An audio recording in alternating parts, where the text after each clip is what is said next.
Oi,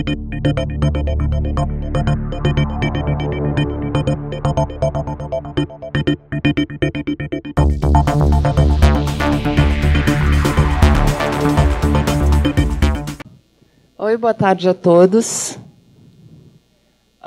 Meu nome é Doriana Darroá, eu sou professora do Departamento de Administração, coordenadora do Programa de Pós-Graduação em Desenvolvimento, Sociedade e Cooperação Internacional, e estou aqui colaborando com o curso de Gestão de Políticas Públicas, com a professora Cristiana, né, na organização desse evento. Em primeiro lugar, eu gostaria de agradecer a presença de todos, especialmente ao curso de Gestão de Políticas Públicas, vejo que temos alguns professores aqui também, e a professora Cristiana, pelo gentil convite, né, de tratar desse tema inovação e governança digital, que é fundamental. Agradecer também a Fiocruz pela parceria, que eu já sei que é antiga, não é? Com esse simpósio, e dizer que realmente é um prazer recebê-los todos aqui. Então, a gente já pode dar continuidade a esses trabalhos, que hoje essa mesa, além de ser extremamente interessante, não é? Que eu não preciso repetir isso, já foi dito, ela é uma mesa que tem 5 palestrantes, certo? Então, eu gostaria de chamá-los à mesa, começando pelo Wagner Martins, aqui da Fiocruz.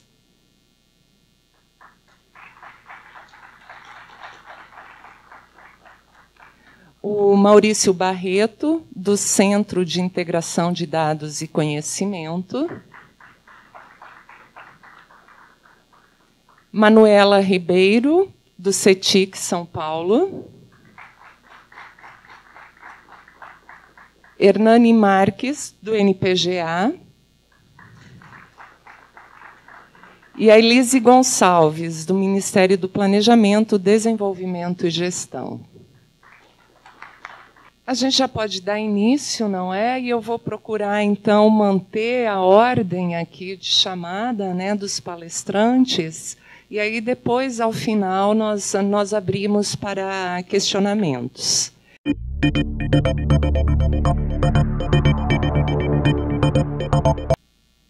Bem, eu sou da área de saúde, eu queria aqui começar dizendo, eu não sou da área direto do tema daqui do seminário, eu trabalho com saúde, eu sou epidemiologista, eu sou médico e epidemiologista, e sou pesquisador nessa área dessa disciplina que chama epidemiologia, né? E o que eu vou apresentar aqui é um centro que nós estamos formatando em Salvador, né? Com alguns estudos nacionais, né? Chamado CIDAC. Na verdade, não é CIDIX, é CIDAX, né? Centro de Integração de Dados e Conhecimentos para a Saúde. E eu queria, no tempo que eu tenho, é curto, né? Apresentar algumas ideias básicas sobre a concepção desse centro e aproveitar a oportunidade para também ouvir, discutir, né? E Wagner é envolvido com esse centro e, claro, que algumas das questões que ele vai levantar tem a ver também, então, de alguma forma, complementa. Bem, repare, nós temos no Brasil um Sistema Único de Saúde, né? Esse Sistema Único de Saúde é amado por uns, criticado por outros, né? Mas é uma construção complexa, né? Social que vem desde a Constituição de 88. Né? Esse sistema pretende, né, talvez um dos poucos países do mundo hoje, que estabeleceu na Constituição a saúde como um direito universal, né, como um direito de cada cidadão. E, em cima disso, é que se desenvolveu esse sistema de saúde, SUS, né, universal, equânime e integral. E são princípios que estão estabelecidos na Constituição brasileira, né, e que alguns governos são mais favoráveis, outros menos, mas, se nós voltarmos ao texto constitucional, está lá muito claro. Repare, um sistema de saúde é um ato muito complexo, né? Você atuar sobre a saúde de uma população de 200 milhões de pessoas é um ato complexo, né? Envolve vários conjuntos diferentes de ações e tem demanda, né, no campo da ciência, tecnologia e inovação, né? E E uma coisa importante é que eu não vou entrar nesse debate, mas eu queria só colocar, eu sou, como epidemiologista, existe um debate histórico no campo da saúde, quer dizer, a gente sempre pensa a saúde como algo ligado a medicamento, a tratamento e tal. Mas saúde é muito mais complexo do que isso, né? Tem toda uma vertente de analisar a saúde, né, como uma consequência do meio e do contexto que indivíduos e populações vivem, né, e seus efeitos sobre a saúde, né, o que genericamente se chama os determinantes sociais da saúde, né.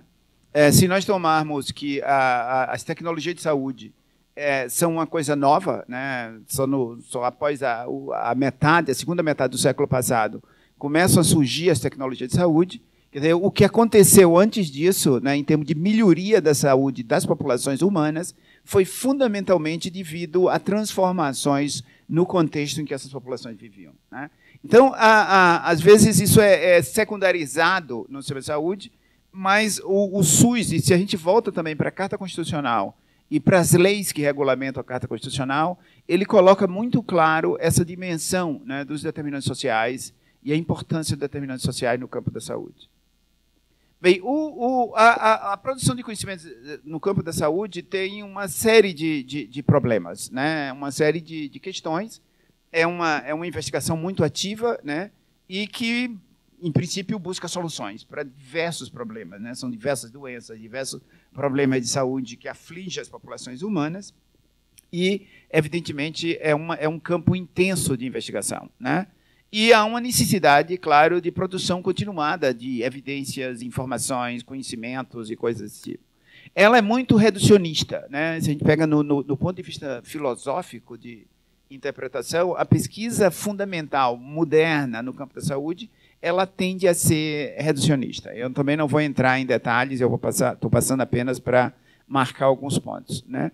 Bem, ela tem uma dificuldade, né? A saúde é uma coisa multidimensional. Quer dizer, qualquer pessoa mais que interprete as questões de saúde o entende como um problema multidimensional e multideterminado, né? Mas pelas características do processo de produção de conhecimento nesse campo, né, há muita dificuldade de integração, né?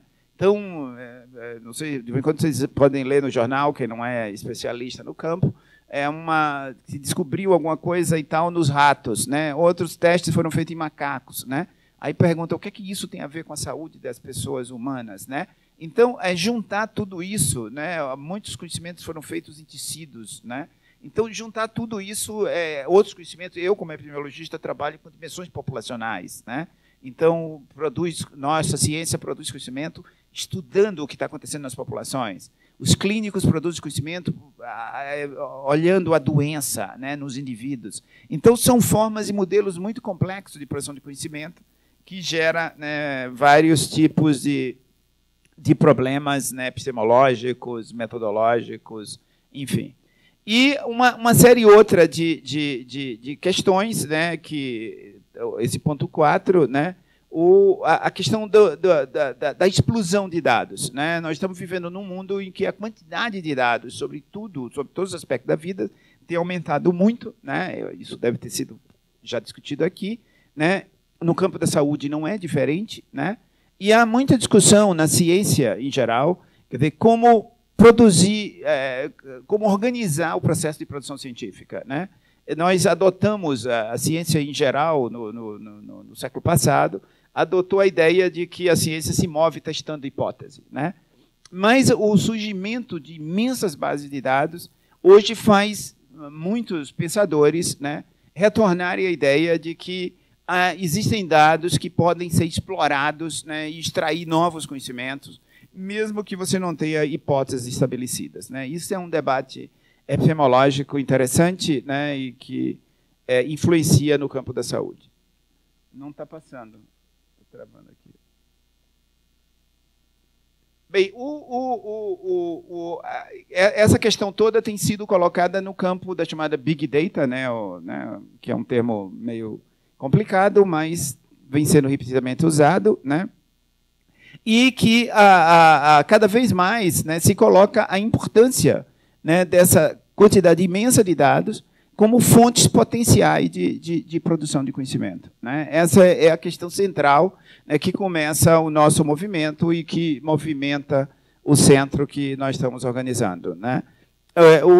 Ela entende uma ciência, quer dizer, o surgimento de uma ciência multidisciplinar, colaborativa, né, menos competitiva do que as ciências clássicas, né, porque exige muita conexão entre grupos, pessoas, interesses, né, para que ela ocorra, né, diferente da pesquisa mais reducionista, tradicional, né, feita em laboratórios isolados e despregados, às vezes, né, de contatos maiores, né, entre os vários interesses envolvidos no processo da pesquisa. Então, essa ideia de integração, né, é uma ideia que vem se fortalecendo, né, vis-à-vis o surgimento dessas novas possibilidades com a proliferação de dados que existem, né? Então, hoje, uma população, né, se você você pode coletar imensa quantidade de informações no campo da saúde, né, e muitas dessas informações são registradas sistematicamente, né, nas consultas médicas, nos fornecimentos de tratamentos, né, nos exames que são feitos nas pessoas, né, nas novas técnicas de exame, como as técnicas genômicas, por exemplo, que você pode escrutinar a estrutura genômica de um indivíduo, de uma população, né, gerando imensas quantidades de dados, né, que precisam, claro, ser analisados. Bem, existem muitos desafios, né, nesse campo, né? Esses desafios são muito claros, né, e existem muitos desafios e tem a ver, eu acredito, com o debate que está sendo conduzido aqui, né? Alguns metodológicos, né, a heterogeneidade dos dados, a fragmentação dos dados, a existência ou não de certos tipos de dados, o manejo dos dados, a privacidade, né, dos dados, todo o processo de ontologias, né, ligados a esses dados, né, e, evidentemente, uma coisa que eu queria reafirmar é todo o conceito de privacidade, né. Nós vivemos numa sociedade que os indivíduos têm direito ou têm espaços de privacidade, e isso no campo da saúde é muito regulado, né. Nós trabalhamos diferente de outras áreas acadêmicas, né, no campo da saúde. Existe uma regulação de sistemas éticos, né, bastante específico da investigação nesse campo, né. Toda pesquisa no campo da saúde tem que ser aprovada por um comitê de ética, né. Toda instituição que faz pesquisa deve ter um comitê de ética. Existe um comitê nacional de ética em pesquisa que aprova, que precisa passar muito das pesquisas que nós fazemos. Então, existe um processo de regulação bem mais complexa do que outras áreas. Quer dizer, além de todos os problemas de privacidade, no campo específico da saúde, existe a questão da ética da investigação. Bem, mas, sem dúvida nenhuma, isso se constitui, né, uma oportunidade imensa, né? Tem desafios tecnológicos, métodos de capacitação, tem desafios no campo, né, da confidencialidade, do consenso social, né, na medida em que essas bases de dados existem discussões de quem pertence a essas bases de dados, né, quem são os direitos sobre essas bases de dados, né, e, evidentemente, tudo isso geram debates que estão aí fervilhando, né, em diversas sociedades, e as sociedades, claro, reagindo diferentemente a depender de suas tradições, de suas histórias, de sua forma de conceber essa questão. Bem, é nesse contexto... Está defeituoso essa coisa. Bem, que foi criado está sendo criado, aliás, não está pronto ainda, está sendo criado. Ele vai ser inaugurado dia 7 de dezembro em Salvador, né? Então, quem é ligado à Fiocruz, mas com grande apoio da Universidade Federal da Bahia, daqui da UNB, né? Da Fiocruz aqui de Brasília, né? E outras colaborações nacionais e internacionais, né? E que esse centro é um esforço, enfim, de um grande grupo de pessoas, né? Esse centro tem como missão, né, cumprir essa ideia de realizar estudos e pesquisas interdisciplinares, desenvolver novas metodologias científicas, promover capacitação profissional, mediante a integração de grandes bases de dados e de conhecimentos, recorrendo a recursos computacionais de alto desempenho, em ambiente seguro, com a finalidade de ampliar o campo de atuação da ciência da saúde e de apoiar a tomada de decisões em políticas públicas em benefício da sociedade. A visão desse centro, né, nós temos uma visão, né, do que ele deve ser, e o grupo que está gerindo está tentando cumprir essa visão, né? A ideia de produzir conhecimentos ligados a políticas de gestão pública, né? Então, não separar esses dois mundos, né? E aí o sistema de saúde é um sistema público, né? O SUS é um sistema público, né? E gerido publicamente, né? Definido por políticas públicas, né? Mesmo que use tecnologias, use, né, métodos, use estratégias, mas ele, enfim, é uma estratégia e uma política e uma ação no campo e na esfera pública, né? Então, é integrar, né, o processo de conhecimento com as políticas, né? O CEATIVO, ele é também um centro acadêmico, né, no desenvolvimento e transferência de métodos e conhecimentos científicos, né? Tem uma governança compatível com os conceitos de governo aberto, dialogar com quadros jurídicos e as atitudes públicas relacionadas ao uso de dados individuais, né? Eu tenho tido a oportunidade de participar de alguns debates no Brasil e fora do Brasil, né? E as sociedades variam muito, né, suas atitudes em relação ao uso de dados, né? Tem altos padrões éticos, né? E um plano estratégico de desenvolvimento e sustentabilidade. Bem, a operação desse centro é um centro com alto nível de segurança, né, física e virtual. Nós vamos trabalhar no seu início com algumas bases de dados que têm identificações, né? Então é preciso alto nível de segurança, né? Capacidade de manter e atualizar com essa segurança e privacidade bases de dados identificadas, capacidade para realizar linkage de bases de dados, né? Quer dizer, a ideia de integração no campo das bases de dados vai ser realizado através de linkages, né? de possibilidade de linkages, né? E a produção de bases de dados desidentificadas, né, que vão servir para análises específicas de pesquisadores e gestores que tenham perguntas ou questões que mereçam ser respondidas, né? Então, ele tem essa ideia de produzir, né, dados diferenciados do dado original através da integração de dados diferentes, né, integrar e, com isso, produzir, né, dados diferenciados e com maior densidade em termos da possibilidade de produzir conhecimentos. Esse centro está sendo instalado em Salvador, né? Aqui é um centro tecnológico do estado da Bahia, desse lado direito, né? E aí é lá que vai ficar salas seguras e tal, e vai estar ligado a um centro de computação de alto desempenho do Senai Cimatec, que é uma universidade tecnológica que tem em Salvador, né, e que eles têm um computador de alto desempenho, mas tem também um centro de computação bastante com capacidade imensa computacional, e que nesse centro nós vamos também instalar um computador especificamente dedicado ao SIDAX, né? Houve, através de recursos da FINEP, a compra de um grande computador que vai ser instalado dentro desse centro e que vai ser ligado ao SIDAX.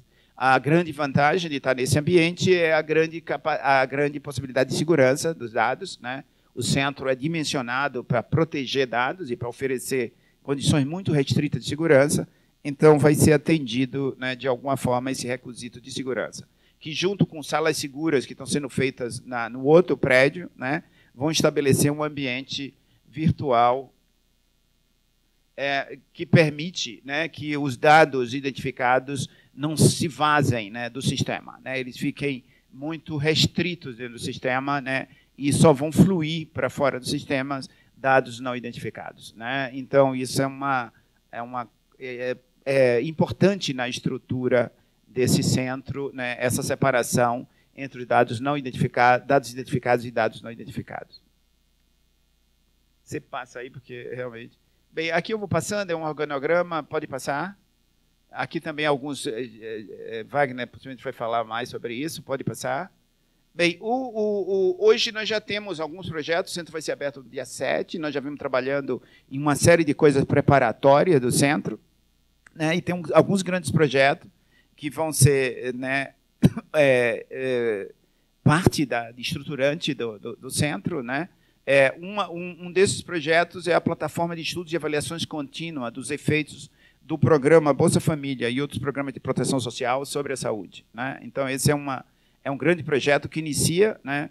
Nós temos a base do cadastro único, que é uma base de 114 milhões, mais ou menos, de pessoas, e essa base vai ser conectada, né, com resultados do Bolsa Família, de Minha Casa Minha Vida e outros programas sociais, e, com isso, estudar a possibilidade de estudar desfechos, né, no campo da saúde, mas também, e eventualmente, em outras áreas, né, como na área de trabalho, educação, né, e que possa acompanhar, né, efeitos de grande monta, né, na sociedade, na população, né, desses programas sociais. Um outro grande projeto, também estruturante, é o que nós estamos chamando da Plataforma de Vigilância a Longo Prazo da Zika e Microcefalia. A Zika é uma doença nova que surgiu repentinamente na sociedade brasileira e que nós estamos ainda entendendo o que é que ela está causando, né, e seus efeitos, né? Então, a ideia do SIDAC é estabelecer uma plataforma a partir dos dados nacionais, como dados de nascimento. O Brasil tem um registro nacional de nascimentos e uma série de registros, né, de problemas de saúde que podem ocorrer com os indivíduos, registro no campo da proteção social, né, como existe um auxílio chamado BPC, que é dado a indivíduos que tenham certos graus de incapacidade, né? Então, misturando e integrando tudo isso, se poderá estabelecer uma plataforma para investigar efeitos a longo prazo e na população brasileira em geral, né, dessa epidemia que ocorreu agora, que está ocorrendo, que nós estamos sendo vítima nesse momento, né? E que, evidentemente, as investigações clássicas no campo da saúde são muito importantes, têm esclarecido muitas questões, né, mas, sem dúvida nenhuma, não dão conta de visualizar os grandes efeitos e efeitos outros a longo prazo que possam ocorrer. Né? Tem alguns projetos no campo da bioinformática, né? Vai ter uma estrutura forte de bioinformática dentro do centro, né? e que vai ser importante. E, evidentemente, uma rede de acesso aberto de dados e conhecimento, né? Isso é uma parte da visão do centro, né? E, paulatinamente, se movendo, ele vai se mover inicialmente por algumas plataformas fundamentais que vão atender a demandas de investigação de grupos que estão conectados ao centro, mas, paulatinamente, essas plataformas e outras que venham a ser incluídas, né, possam ir se abrindo, né, para parcelas da sociedade interessadas em utilizar esses dados. Bem, tem vários projetos em cursos aqui, eu não vou citar, né? Eu vou passar aqui, que eu já expliquei, para andar rápida, né? Então, a gente acha que pode, né, essa plataforma pode se constituir numa experiência, né, de questão toda de acesso a dados, né, integração de dados, né, de estudos de grande relevância para a sociedade brasileira e estudos que podem ter muito rigor científico, né? Você pode trabalhar com essas bases usando metodologias científicas rigorosas, né? E, ao mesmo tempo, elas responderem a explorar a diversidade da sociedade brasileira, né? A maioria das investigações no campo da saúde, por limites diversos, ele se restringe a pequenas populações ou pequenos grupos e não estudam a diversidade, né? Então, há uma possibilidade grande, né, usando grandes bases de dados, de você explorar a diversidade, né, e a heterogeneidade de uma população como a população brasileira, né? E, evidentemente, o uso, né, pode incentivar o desenvolvimento de novos métodos, estratégias, né, do uso de grandes bases de dados e como lidar, claro, com essas bases, né, tornando elas de registros administrativos, né, típicos, em que se usa para alguns objetivos e, eventualmente, para pesquisa, mas, através de seu processo de integração, amplificar, né, a potencialidade que ela pode ter, que elas podem ter em gerar conhecimento, né, em benefício da própria sociedade. Obrigado. Obrigada, Maurício.